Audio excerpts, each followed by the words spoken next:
भयानक सर्दी की सर्द रातें और रोड पर परेशान वृक्ष की छत्र छाया में अपना जीवन व्यतीत करते हुए ये गौवंश, एक वो भी समय था जब इनको घरों में रखते थे, इनकी सेवा करते थे, क्योंकि ये परिवार में बिल्कुल बेटे की समान होते थे, भाई की समान होते थे। क्योंकि खेती में बिना इनके कोई कार्य नहीं हो सकता था, घर में बिना गाय के कोई कार्य नहीं हो सकता था, क्योंकि गौ माता का दूध और बैलों के द्वारा की जाने वाली खेती से ही हमको अनाज प्राप्त होता था। और ज़्यादातर खाद्य सामग्री में दूध से ही पोषण होता था। परंतु आधुनिकता के इस समय ने सब कुछ बर्बाद कर दिया। हम आधुनिक तो हो गए, परंतु हमने अपनी संस्कृति,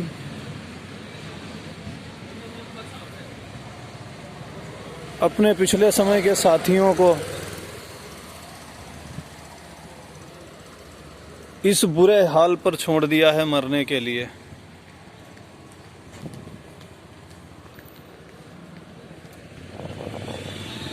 निश्चित ही अब लगता ही नहीं है कि आने वाले समय में इनका कुछ समाधान हो पाएगा। बहुत ही मुश्किल और संकट का समय है,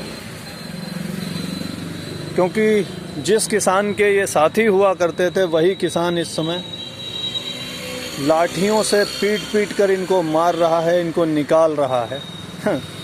क्योंकि उसको लगता है कि ये ज़मीन, ये धरती, ये खेती, इस पर सिर्फ उसी का अधिकार है और किसी का नहीं है।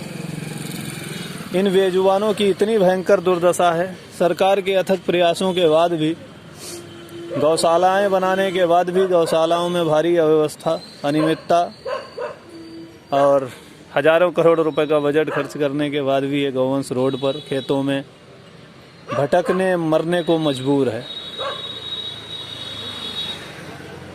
बाकी सारी बातें आप सबको पता ही हैं, स्थिति कितनी भयानक है।